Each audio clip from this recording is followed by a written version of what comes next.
I was standing in aisle 7 of the Kroger, clutching a box of incontinence pads that cost more than I used to spend on groceries for a week when the tears started falling onto the linoleum floor.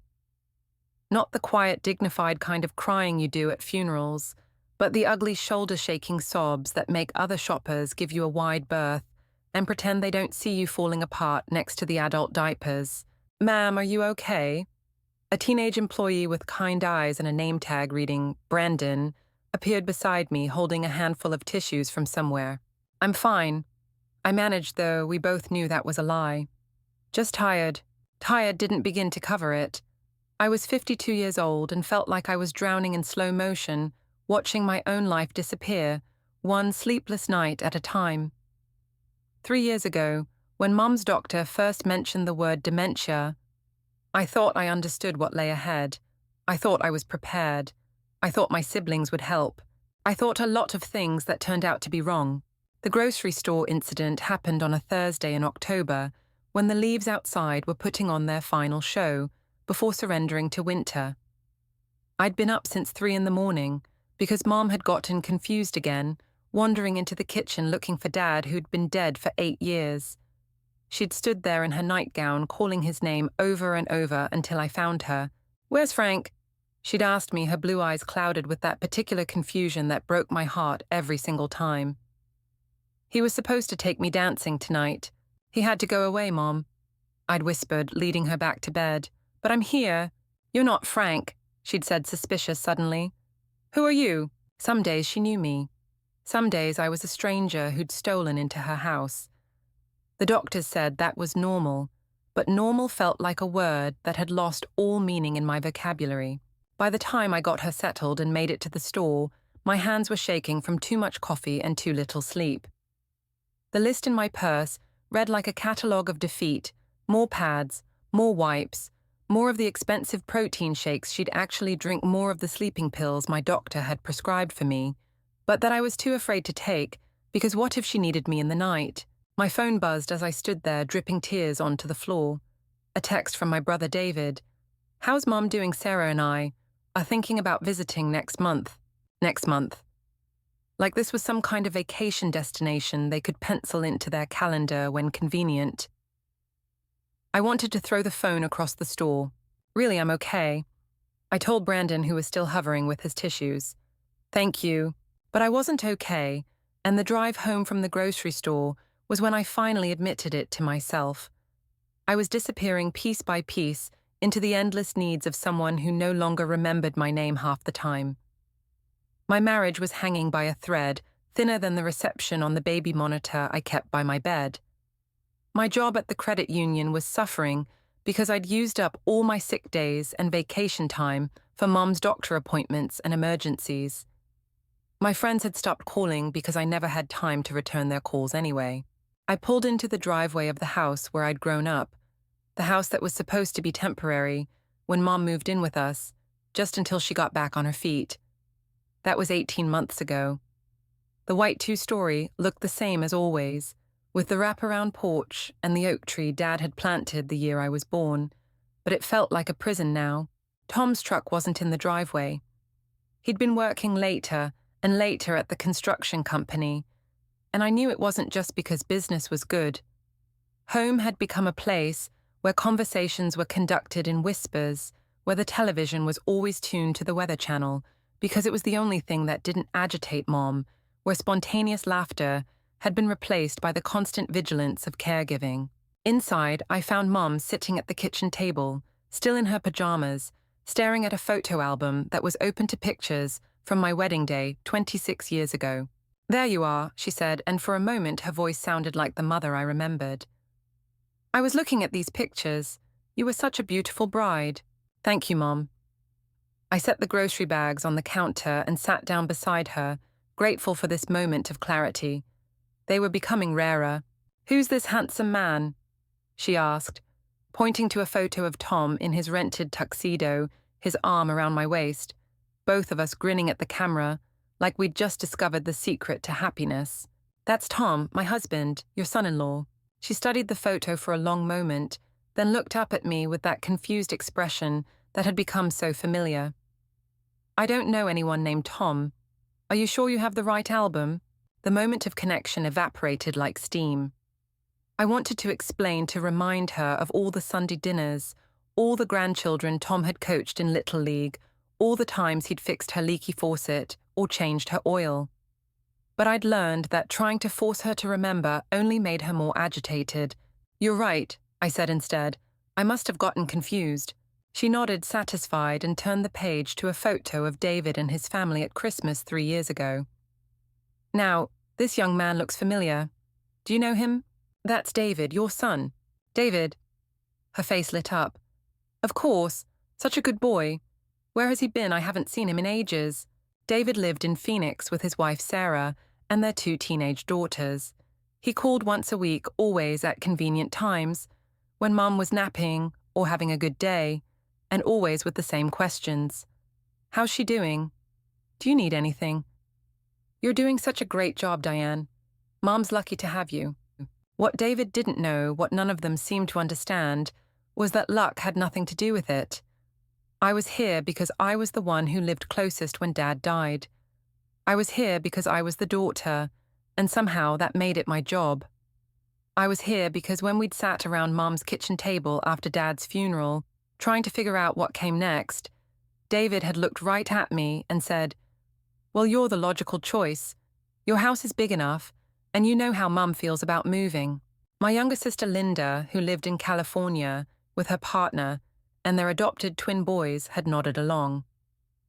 Diane's always been the caretaker in the family, she'd said, like that settled everything. And Tom's so understanding.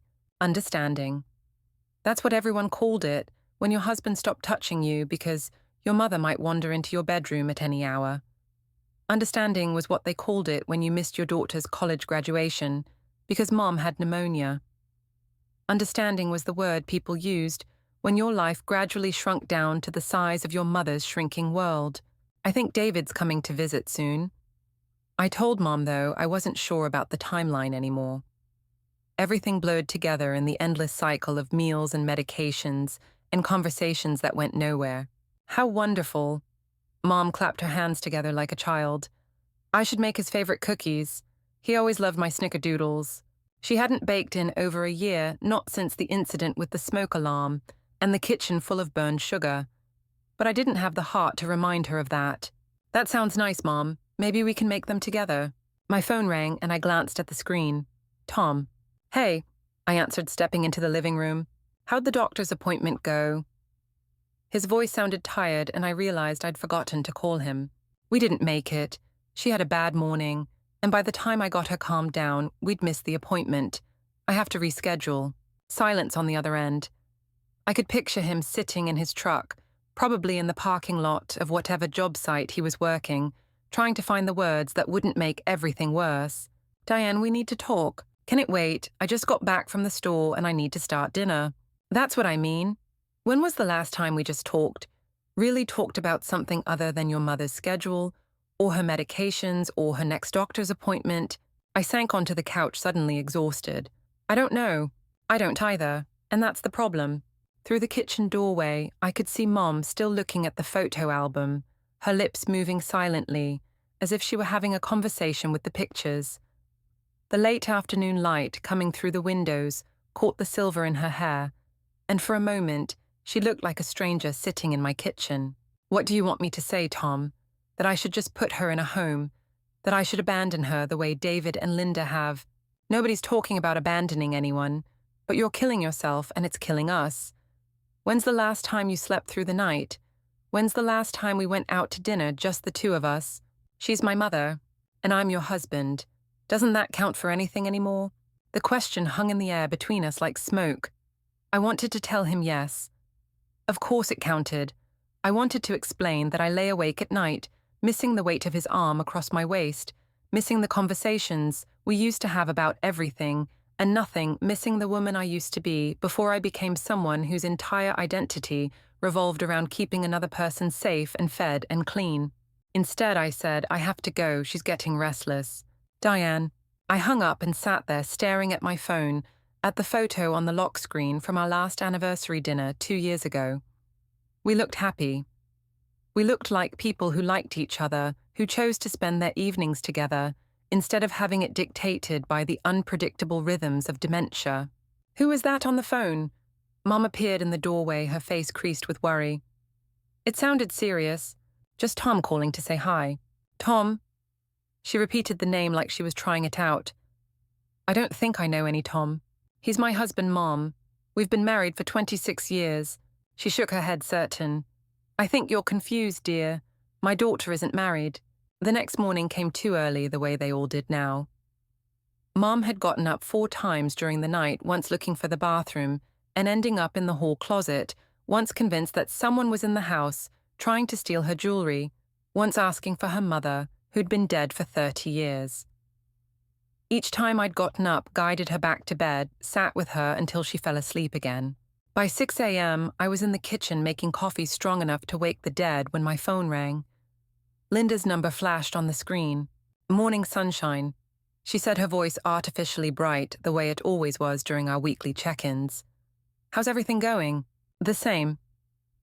I watched the coffee drip into the pot and wished I were the kind of person who could add something stronger to the first cup. "Mom had a rough night." "Oh, I'm sorry. Is there anything I can do from here?" It was the same question she asked every week, delivered in the same tone that made it clear she expected the same answer. "No, there's nothing you can do from California." "No, everything's fine." "No, I don't need help." But this morning, maybe because I was too tired to pretend anymore, I gave a different answer. "Actually, yes. I need you and David to come visit. Not next month or when it's convenient. Now. I need to talk to both of you about Mom's care." The bright tone faltered. "Oh, well, I mean, I'd love to, but the boys have soccer tournaments coming up, and Mark's swamped at work. Maybe after the holidays." "The holidays are 3 months away, Linda." "I know, but you know how crazy our schedule gets. And you're doing such an amazing job with her. Honestly, Diane, I don't know how you do it. You're like a saint." "Saint." Another one of those words people used when they wanted to make their own absence sound like a compliment. Like my exhaustion and isolation were virtues, instead of symptoms of a family system that had shifted all the responsibility to one person and called it love. "I'm not a saint," I said. "I'm just the one who's here." "Well, yes, but that's because you're so good at it. Mom's always been more comfortable with you anyway. You know how she gets around new people now." "Linda, I haven't had a full night's sleep in 18 months. I haven't been on a date with my husband in over a year. I missed Katie's graduation because Mom was sick. I'm using up all my vacation days for doctor's appointments and all my sick days for emergencies. This isn't sustainable." Silence on the other end. "Then, what are you saying? You're not thinking about putting her in one of those places, are you?" "Those places?" Like the memory care facilities we'd toured were prisons instead of purpose-built communities with trained staff and activities designed for people with dementia. Like wanting professional help was a betrayal instead of a reasonable response to a situation that had grown beyond what any one person could handle. I'm saying I need help. Real help. Not phone calls and guilt trips and empty offers to do something from 3,000 miles away. "Diane, I had no idea you felt this way. You always seem to have everything under control." "Under control." I almost laughed. If this was control, I'd hate to see what chaos looked like. "I have to go," I said. "Mom's awake." I could hear movement upstairs, the familiar shuffle of slippered feet on hardwood floors. Some mornings, she woke up knowing exactly where she was and what year it was.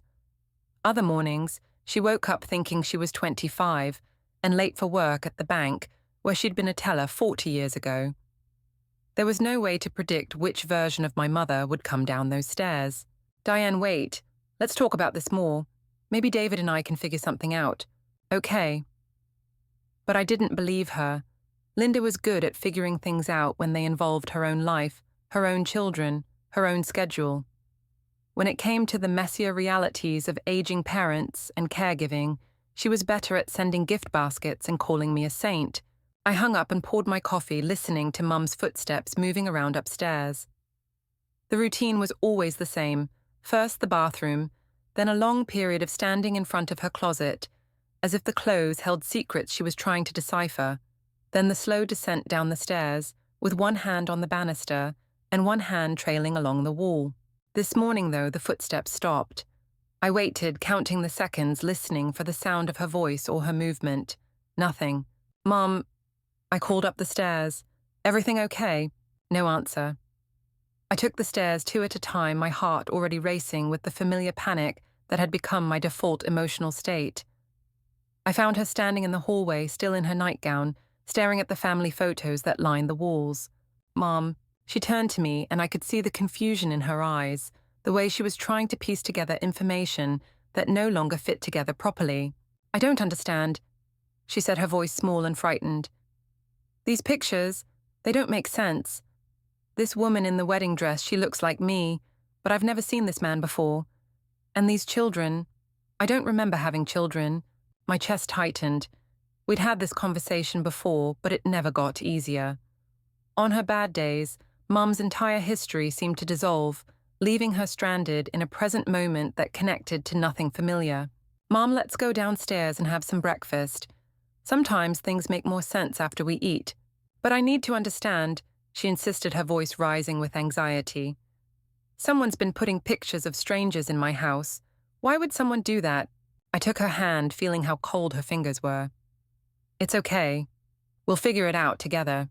Leading her downstairs felt like guiding a frightened child, and I realized with a shock that this was what our relationship had become. I was the parent now making decisions about meals and bedtimes and medications, while she drifted further and further away from the woman who had raised me. In the kitchen, I got her settled with toast and orange juice, while I scrambled eggs the way she liked them, with extra butter and a little cheese. Food sometimes helped with the anxiety, giving her something concrete to focus on. "This is nice," she said after a few bites, and I could see some of the confusion lifting. "You're very kind to take care of me. What's your name again?" "Diane." "Diane, that's a pretty name. Do I know you?" "I'm your daughter."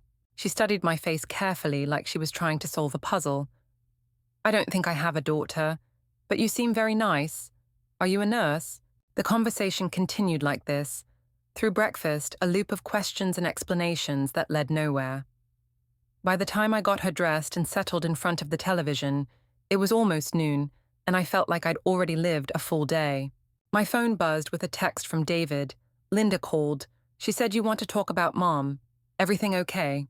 I stared at the message for a long moment, trying to decide how to respond. Everything was not okay. Everything hadn't been okay for so long that I'd almost forgotten what okay felt like. But explaining that in a text message felt impossible. Instead, I called him. "Hey sis, what's going on?" "I need help, David. Real help. I can't keep doing this alone." "Whoa, slow down. What happened? Is Mom hurt?" "Mom's fine." "I'm not fine. I haven't been fine for a long time, and I need you and Linda to understand that." I could hear voices in the background, the sounds of his normal life continuing, while mine had been on pause for 18 months. Sarah laughing at something on television. One of the girls asking about dinner plans. The ordinary sounds of a family whose biggest worry was probably whether to order pizza or Chinese food. "Diane, I appreciate everything you're doing. We all do. But you knew what you were signing up for when Mom moved in with you. Did I know that she'd forget who I am? Did I know that I'd be awake every night listening for her footsteps? Did I know that my husband would stop touching me because we might be interrupted at any moment? Look, I get that it's hard, but you're the one who lives there. You're the one who knows her routine. It wouldn't make sense for her to move out here away from everything familiar." Everything familiar, David. She doesn't remember anything familiar. She doesn't remember Dad. She doesn't remember her grandchildren. Half the time, she doesn't remember me. You know what she said this morning? She asked me if I was a nurse. Silence on the other end. Then, maybe that's not such a bad thing. Maybe it's easier for her if she doesn't remember all the sad things. It's not easier for me. "Diane, what do you want us to do? Move Mom to Arizona where she doesn't know anyone? Put her in some facility where strangers take care of her? You know how she feels about nursing homes." She doesn't feel anything about nursing homes. She doesn't remember what a nursing home is. And some of those facilities are really good, David. They have staff trained specifically for dementia care. They have activities and music therapy and other people for her to socialize with.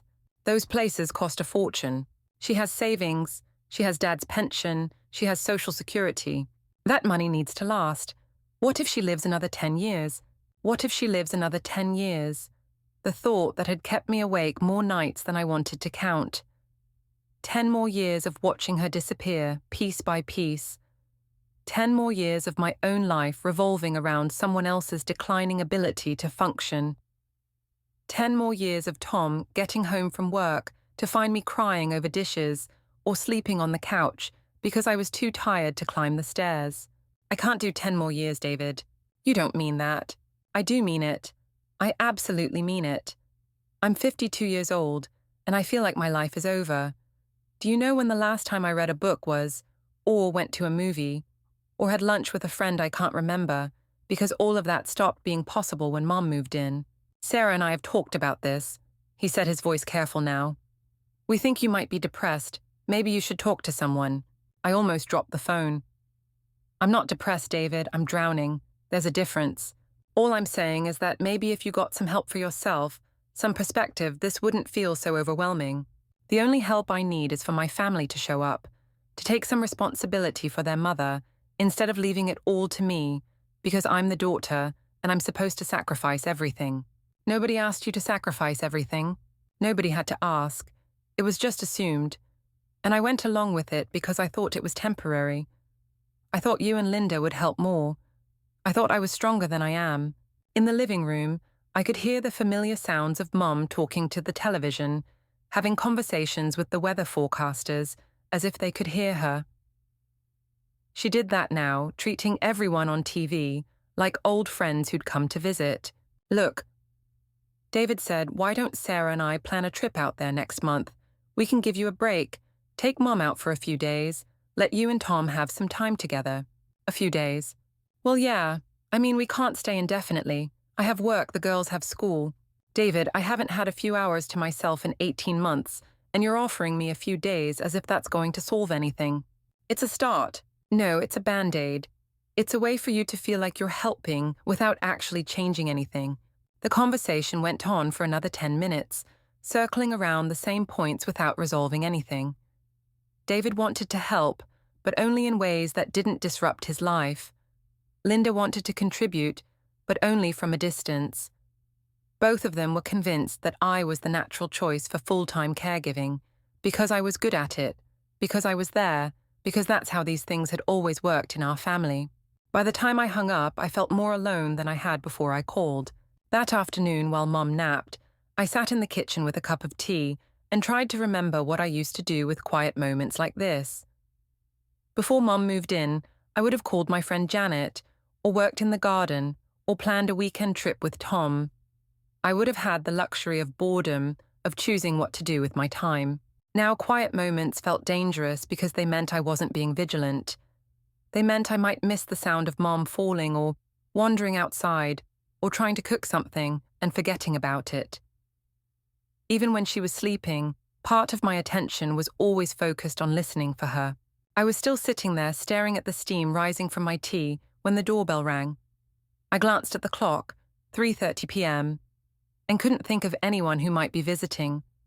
I opened the door to find Mrs. Patterson from next door, holding a covered dish and wearing the expression of someone who'd been working up the courage to have an uncomfortable conversation. "Hello, Diane. I hope I'm not bothering you." "Of course not. Come in." I led her to the kitchen, grateful for any adult conversation that didn't involve medical terminology or family politics. "I brought some of that tuna casserole your mother always liked," she said, setting the dish on the counter. "I know how busy you must be." Mrs. Patterson was 78, a widow, who'd lived next door for as long as I could remember.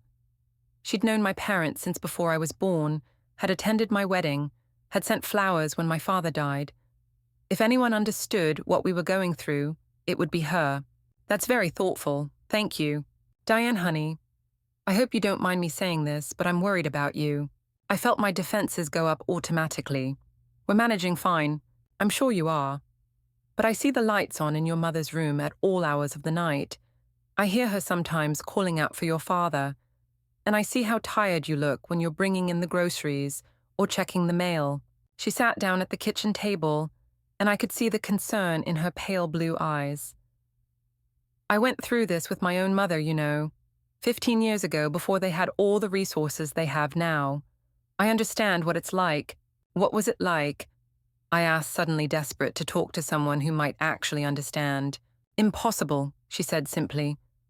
I tried to do everything myself, just like you're doing. I thought that was what love looked like. But you know what I learned. Love isn't about destroying yourself to take care of someone else. Love is about making sure they get the best care possible, even if that means admitting you can't provide it all yourself. I felt tears starting again, the same helpless tears that had ambushed me in the grocery store. Everyone keeps telling me I'm doing such a good job, like that makes it okay that I'm falling apart. People say that because they don't know what else to say. They're relieved it's not their problem, so they tell you how wonderful you are for handling it. But wonderful doesn't pay the bills, or give you a good night's sleep, or fix your marriage. My marriage? I laughed, but it came out bitter. Tom wants to talk, which means he wants to tell me all the ways the situation is killing us, as if I don't already know. What does he want? For things to go back to the way they were. For me to be the woman he married instead of this exhausted shell who can't think about anything except medications and doctor's appointments and whether Mum remembered to eat lunch. Mrs. Patterson reached across the table and covered my hand with hers. Her skin was papery thin but warm. What do you want? The question caught me off guard. I'd spent so much time thinking about what everyone else wanted, what Mum needed, what Tom needed, what David and Linda expected, that I'd lost track of my own desires entirely. I want my life back, I said finally. I want to sleep through the night and wake up planning something other than survival. I want to have dinner with my husband and talk about things that matter to us. I want to call in sick because I have a cold, not because Mom had a crisis. I want to be someone's daughter again instead of someone's caretaker. Those are reasonable things to want. Are they? Because everyone makes me feel like wanting anything for myself is selfish. Honey, you can't pour from an empty cup, and your cup has been empty for a long time. From upstairs came the sound of Mom stirring the creak of bed springs as she got up from her nap. Soon, she'd be calling for me, confused about where she was, or what time it was, or why she was wearing clothes she didn't recognize. I should go check on her, I said. Before you go. Mrs. Patterson pulled a folded piece of paper from her purse. This is the name and number of the social worker who helped me with my mother.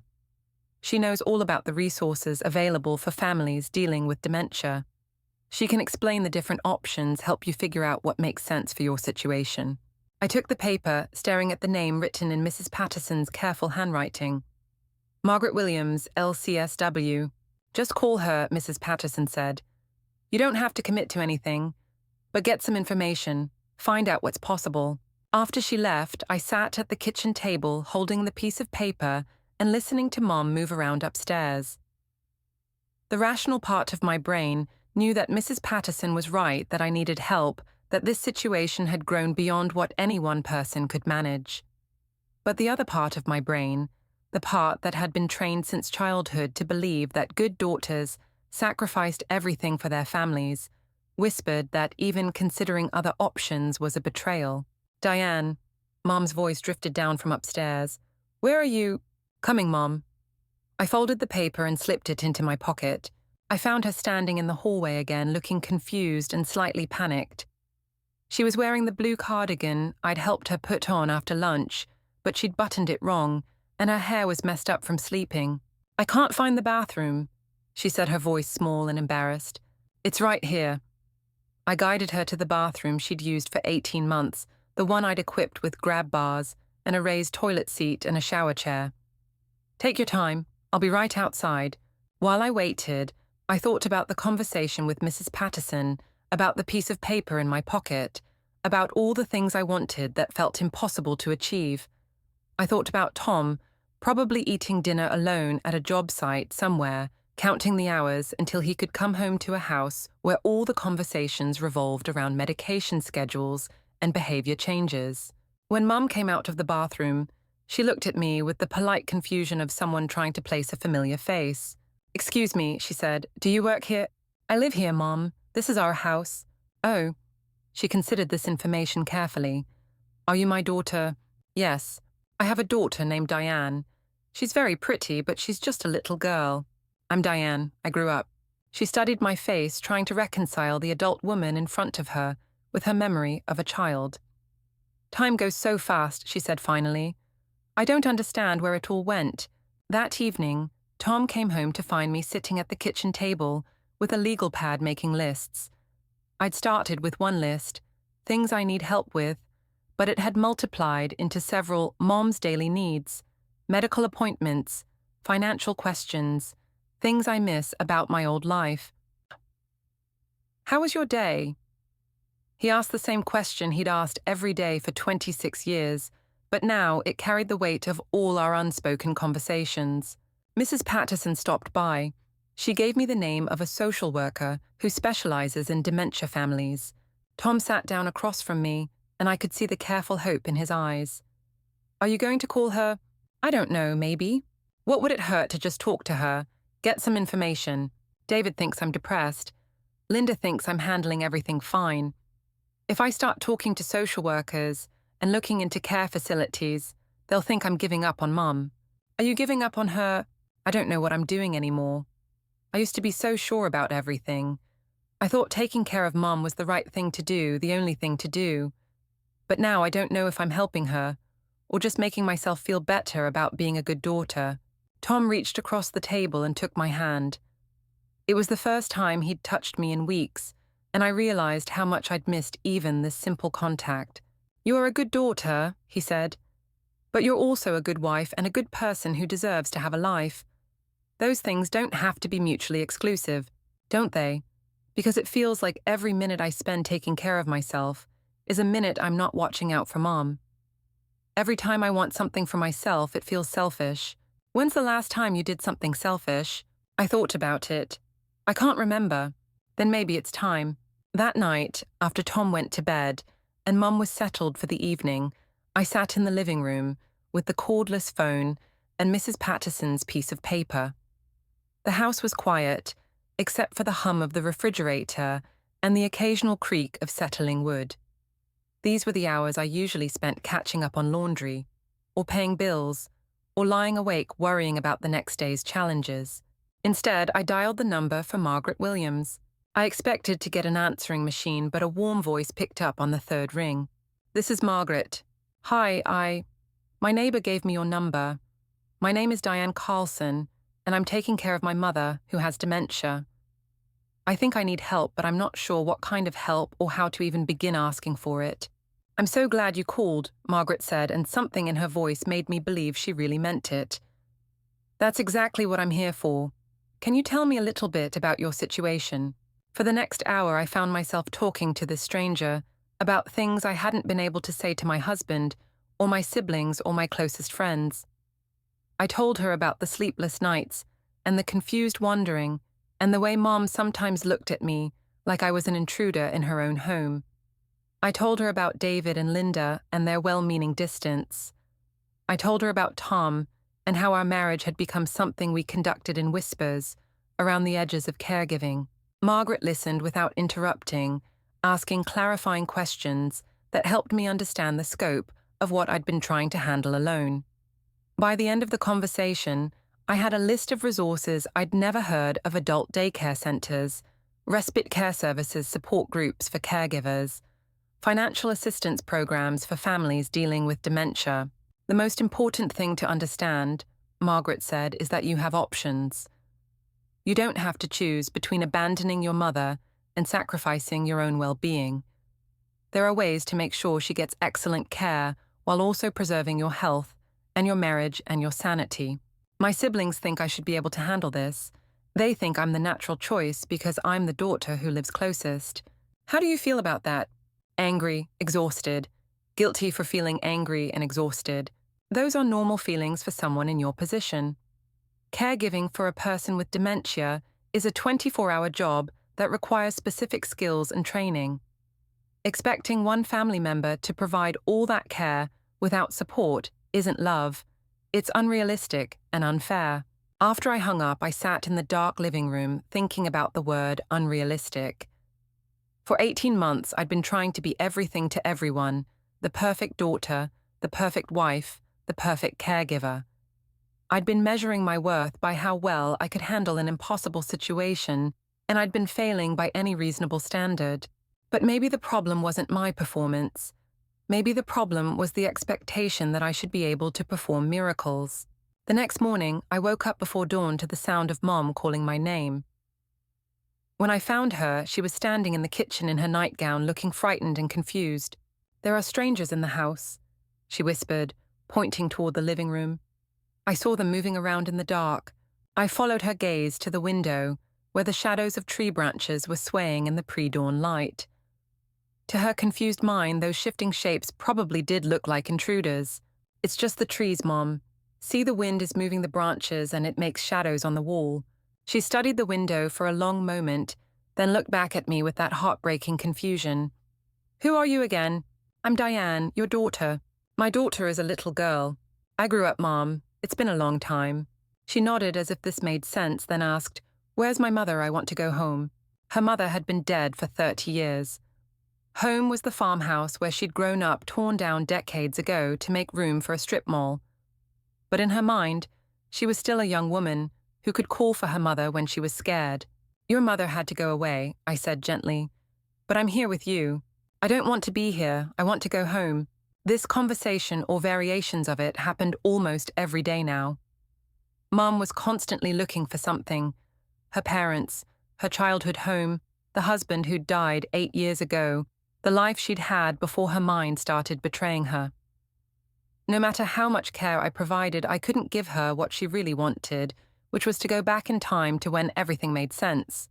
I made coffee and scrambled eggs, while Mom sat at the kitchen table, picking at the hem of her nightgown and humming a song I didn't recognize. The morning light revealed how much weight she'd lost, how fragile she'd become. Her hands, which used to be so capable, hands that had braided my hair and kneaded bread and balanced checkbooks, now shook slightly as she reached for her orange juice. "Mom, I've been thinking," I said, sitting down across from her with my coffee. "How would you feel about spending some time with other people during the day? There's a place in town where you could go a few times a week, do activities, have lunch with other people." She looked at me suspiciously. "What kind of place?" "It's like a community center, but specifically for people who are dealing with memory problems. They have music and art projects and games." "I don't have memory problems." Her voice was sharp defensive. "There's nothing wrong with my memory. This was the challenge of dementia. The disease itself prevented Mom from understanding that she was sick. In her mind, she was fine, and everyone else was acting strangely. Any suggestion that she needed help felt like an attack." "You're right," I said. "I just thought you might enjoy being around other people instead of being stuck here with just me all the time." She considered this. "Will you be there too?" "Not all the time, but I'll drop you off and pick you up. I don't want to go anywhere without you. What if I get lost?" The fear in her voice broke my heart. She was trapped between wanting independence and needing constant reassurance, between insisting she was fine and being terrified of being alone. "You won't get lost, I promise." My phone rang, interrupting the conversation. David's number appeared on the screen. "Good morning," I answered. "Hey, I've been thinking about our conversation yesterday. Sarah and I talked, and we want to help more. What if we took Mum for a week? Flew her out here, gave you a real break?" I glanced at Mom, who was listening to my side of the conversation with the intense focus of someone trying to piece together information. "David, she can't fly anymore. She gets confused in new places. Last month she got lost in the grocery store I've been taking her to for 18 months. "Oh, I didn't realize it was that bad." "It's that bad. She doesn't remember your name half the time. She thinks I'm a nurse. Yesterday she asked me who the strange man in the photo album was, and it was a picture of Dad." Silence on the other end. I could picture David trying to reconcile this reality with his memory of our sharp, capable mother who had managed a household and a part-time job and 3 children without ever seeming overwhelmed. "So what do you think we should do?" he asked finally. "I think we need to have a family meeting. All of us together in person to talk about what comes next." "You mean like intervention style?" "I mean like adults who care about their mother and want to make sure she gets the best possible care. As soon as possible. This weekend, if you can manage it." "Diane, I don't know if I can get away this weekend. Work is crazy and Emma has a volleyball tournament. David, this is important. I know it's important, but you're asking me to rearrange my entire schedule on a few days' notice. I'm asking you to prioritize your mother. That's not fair. Just because I don't live there doesn't mean I don't care about Mom. I looked across the table at Mom, who had finished her eggs and was now staring out the window with the expression of someone trying to solve a puzzle. Her life had become an endless series of puzzles, trying to remember where she was, who the people around her were, what year it was, why nothing felt familiar anymore. You're right, I said to David. It's not fair to ask you to rearrange your schedule. It's not fair that I haven't had a weekend off in 18 months either, but that doesn't seem to factor into anyone's calculations. Look, I'll try to work something out, but I can't just drop everything every time you're feeling overwhelmed. This isn't about me feeling overwhelmed. This is about Mom needing more care than I can provide. What are you talking about? You're doing great. I'm not doing great. I'm failing. She's getting worse and I don't know how to help her anymore. Last night she forgot how to use the toilet. This morning she didn't recognize her own house. I can't manage this alone anymore, and I shouldn't have to. The conversation continued for another few minutes, with David making promises to see what he could do, and me trying to explain that seeing what he could do wasn't good enough anymore. By the time I hung up, I felt more frustrated than ever. Who is that? Mom asked. David, your son. I don't have a son. Yes, you do. You have 3 children, David, Linda, and me. She shook her head certain. I think you have me confused with someone else. That afternoon, while Mom napped, I called Linda. The conversation followed a similar pattern. Expressions of concern, promises to help, and a fundamental inability to understand that the situation had moved beyond the point where long-distance support was adequate. I don't understand why this is such a crisis all of a sudden, Linda said.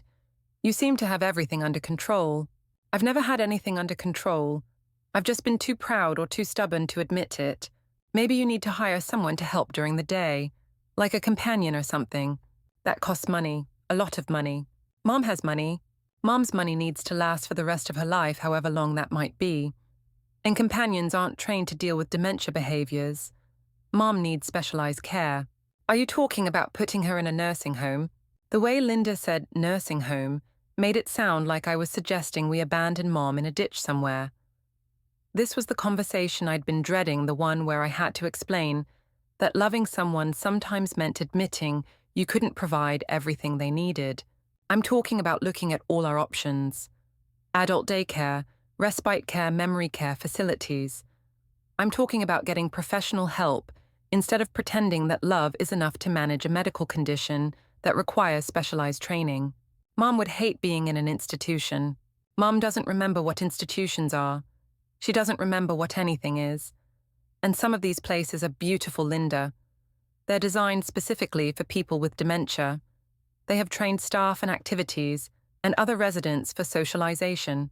How can you even think about this after everything Mom did for us? I'm thinking about it because of everything Mom did for us. She was a wonderful mother who deserves the best possible care. And right now, the best possible care isn't me trying to do everything myself while her needs continue to grow beyond my ability to meet them. The conversation ended with Linda promising to think about it, and me knowing that her thinking would lead her to the same conclusion as always, that I was the logical choice for caregiving, and that any other solution was a betrayal of family loyalty. After I hung up, I sat in the quiet kitchen and made a decision. I was going to call Margaret Williams back and ask her to help me arrange visits to some memory care facilities. I was going to gather information and present it to my family as a reasonable response to an impossible situation. And if they couldn't support that decision, I was going to make it anyway. For the first time in 18 months, I was going to choose what was best for everyone involved, instead of what everyone expected from me. The rest of the week passed in a blur of phone calls and appointments. Margaret helped me arrange visits to 3 different memory care facilities within an hour's drive of our house. Each place was different. One felt like a hotel, one like a community center, one like an upscale apartment complex. But they all shared certain features, secured units to prevent wandering staff trained specifically in dementia care activities designed to engage people with cognitive impairment and an atmosphere of dignity and respect for residents' remaining abilities. At Sunshine Manor, I watched a music therapist lead a group of residents in singing songs from the 1940s. Some of the participants couldn't remember their own names, but they remembered every word to "You Are My Sunshine." One woman, probably about Mom's age, was conducting an invisible orchestra with her face lit up with joy. Music and long-term memories are often the last things to go, the activities director explained. Even when people can't remember what they had for breakfast, they can remember songs from their youth. At Meadowbrook Care, I observed an art therapy session where residents were working with clay.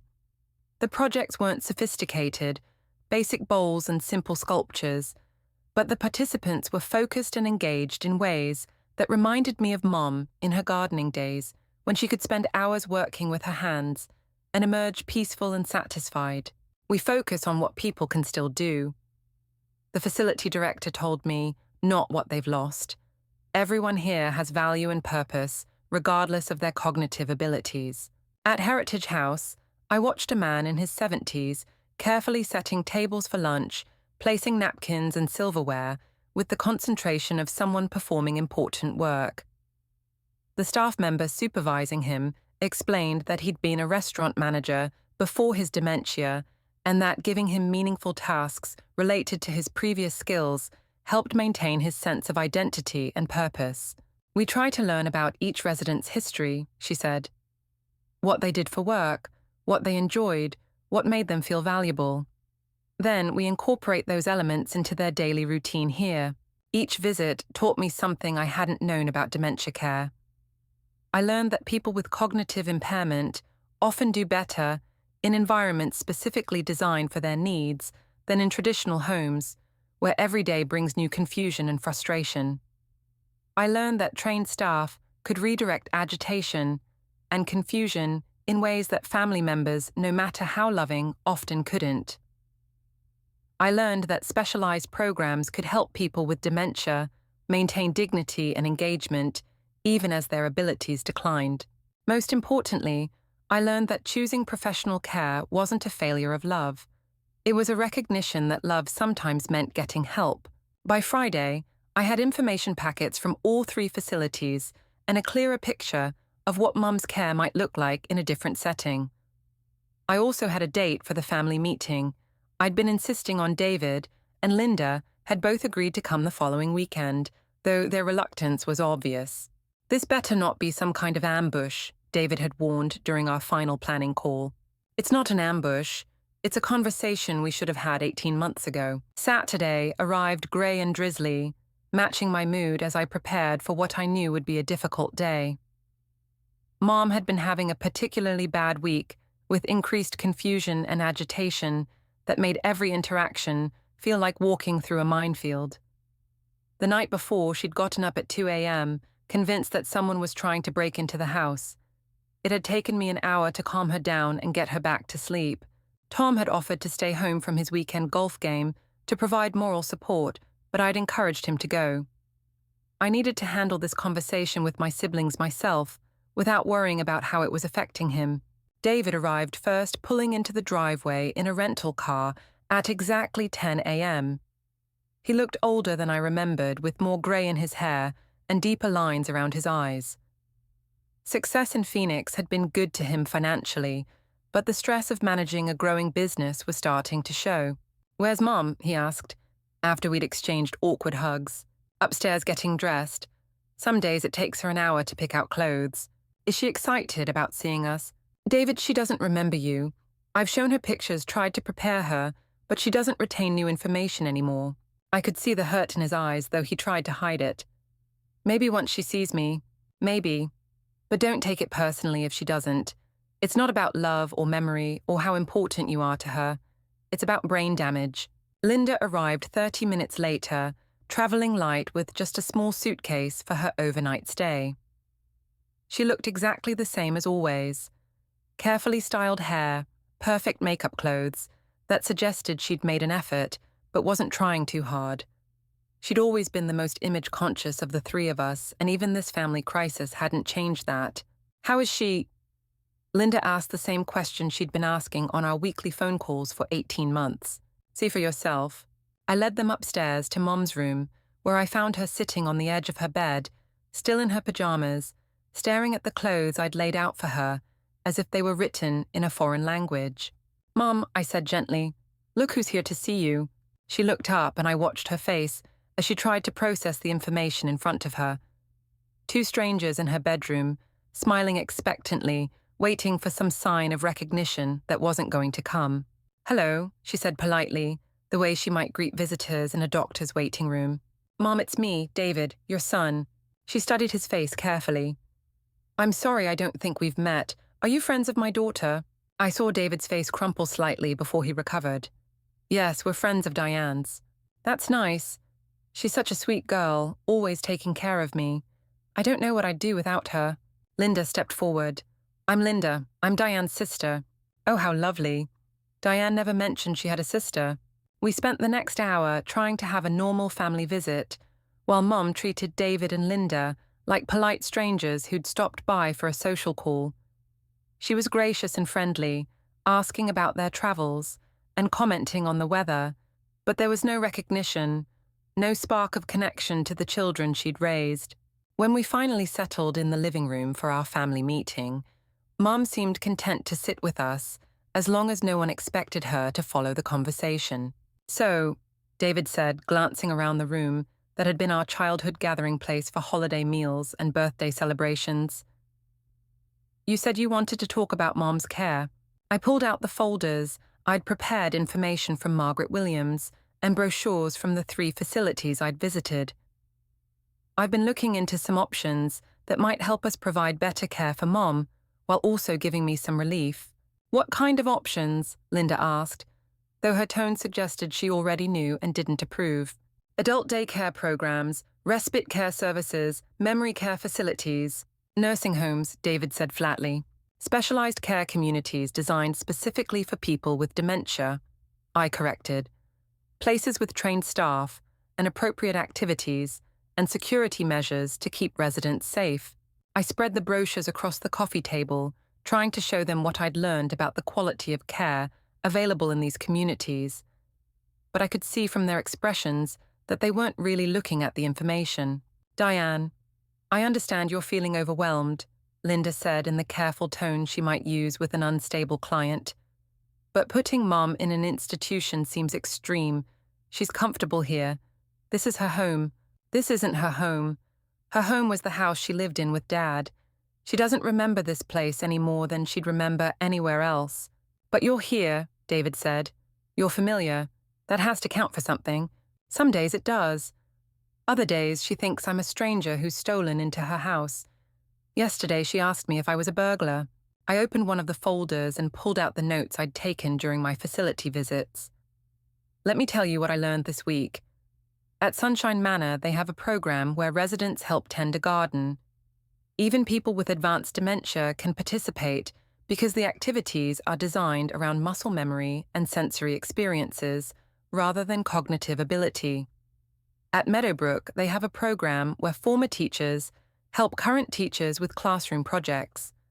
The residents feel useful and valued." "Those sound like nice programs," Linda said, "but Mom's not a teacher. She was a bank teller and a homemaker. Heritage House has a kitchen where residents can help with meal preparation. Stirring, folding napkins, setting tables. Simple tasks that connect to their memories of taking care of their families." "She can do those things here," David said. "Can she? When's the last time you tried to cook with someone who doesn't remember what a stove is for? When's the last time you spent 3 hours trying to convince someone to take their medication because they're convinced you're trying to poison them?"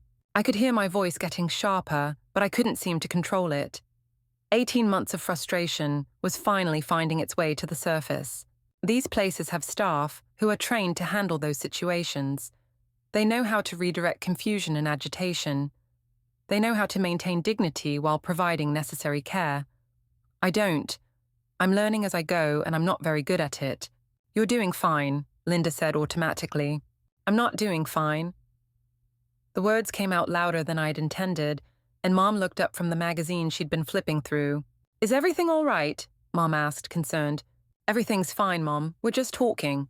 She nodded and went back to her magazine, but I could see that the raised voices had made her anxious.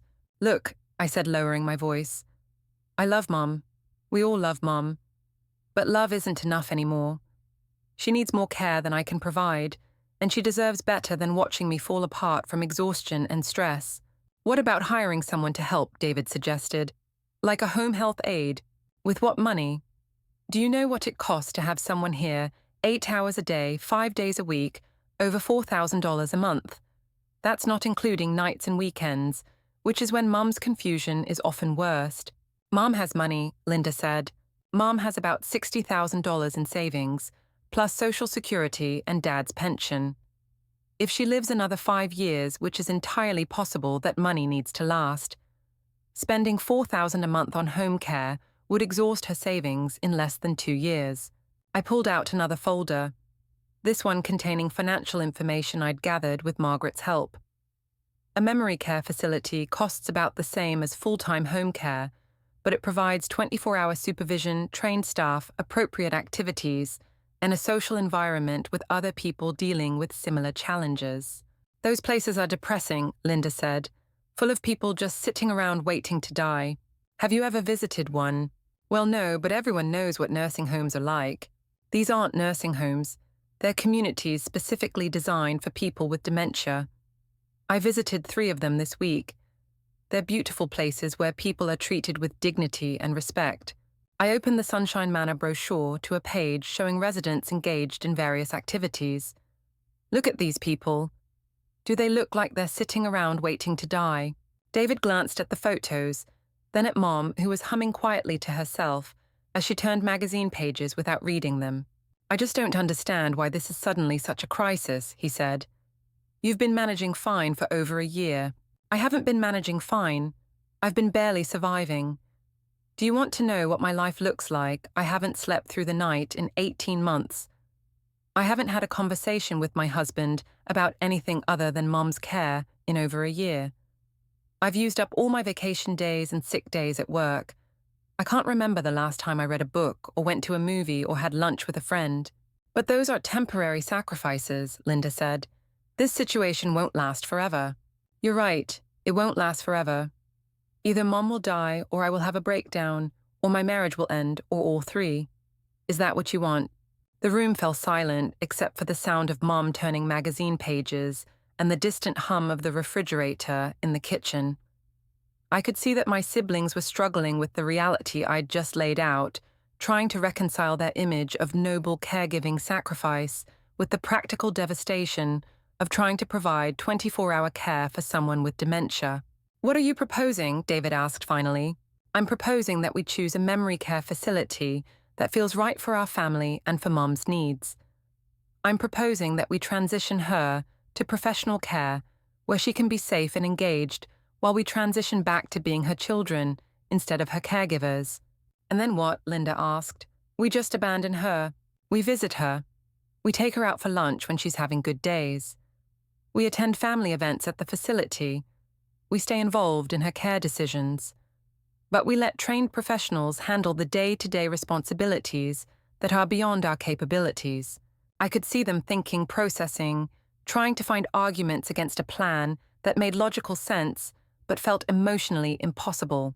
What does Tom think about this? David asked. Tom thinks I should have made this decision 6 months ago. And what do you think?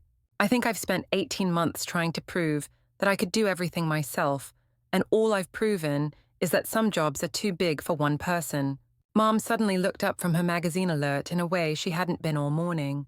Excuse me, she said to David and Linda. Do you know where my mother is? I've been waiting for her to come pick me up. David looked at me helplessly. This was the moment I'd been trying to prepare him for when Mom's reality diverged so completely from ours that conversation became impossible. Your mother had to go away, I said gently. But I'm here with you. You're not my mother, Mom said, becoming agitated. I want my mother. I want to go home. She started to get up from her chair, and I could see the panic building in her eyes. This was how the bad episode started, with confusion that escalated into fear and sometimes into the kind of behavioral outbursts that I had no training to handle. Mom, you are home. I said, but I knew the words were meaningless to her. This isn't my home, she said, her voice rising. Someone's moved all my furniture. Someone's taken my pictures. I want to call the police. David and Linda watched in shocked silence as I went through the routine I'd learned through trial and error over 18 months. First, I tried distraction. Mom, would you like some ice cream? I think we have chocolate. I don't want ice cream. I want to go home. Then I tried validation of her feelings without agreeing with her interpretation of reality. I can see that you're upset. It's scary when things don't feel familiar. Nothing feels familiar, everything's wrong. Finally, I tried redirection. Let's go look at some photos. I have pictures of you and Dad from your wedding day. But she was beyond redirection now, standing in the middle of the living room looking around with wild eyes, as if she were trapped in a stranger's house and couldn't find the exit. Where is everyone? Where's Frank? Where are my children? What happened to my children? I could see David and Linda exchanging glances, finally, understanding what I'd been trying to tell them. This wasn't the confused but manageable mother they'd imagined during our phone conversations. This was a woman whose grip on reality had become so tenuous that she could be thrown into panic by the presence of her own children. It took me 20 minutes to calm her down, using techniques I'd learned from online support groups and trial and error.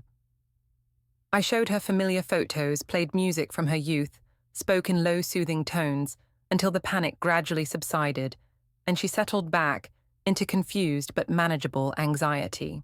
By the time she was calm, David and Linda looked like they'd witnessed a car accident. Does that happen often? Linda asked quietly. 2 or 3 times a week, sometimes more. How do you handle it when you're alone?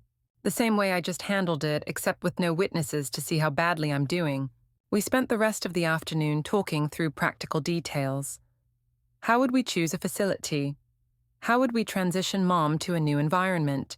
How would we handle the financial arrangements? What would we tell people who questioned our decision? By evening, when Tom came home from his golf game, we'd reached a tentative agreement. We would visit the 3 facilities together as a family. We would involve Mom in the decision as much as her condition allowed. We would move forward with placement in the facility that felt most appropriate for her needs. Most importantly, we would stop pretending that love required me to sacrifice my health, my marriage, and my sanity to provide care that trained professionals could deliver more effectively. How did it go? Tom asked me that night as we got ready for bed. Better than I expected. I think they finally understood that this isn't sustainable. How do you feel about it? Guilty, relieved, scared, sad, like I'm doing the right thing for the wrong reasons. What are the wrong reasons? I want my life back. I want to sleep through the night and have dinner with my husband and call in sick because I have a cold, instead of because Mom's having a crisis. Those sound like pretty good reasons to me. Do they? Because I keep thinking about all the times Mom took care of me when I was sick, all the sacrifices she made when I was growing up. Doesn't she deserve the same level of care from me? Tom sat down on the edge of the bed and took my hands. The care she gave you was appropriate for a child. The care she needs now is appropriate for someone with a medical condition that requires professional management. You wouldn't try to perform surgery on her because you love her. You wouldn't try to fix her broken bones because you're grateful for everything she did for you. Why do you think you should be able to manage advanced dementia without training or support?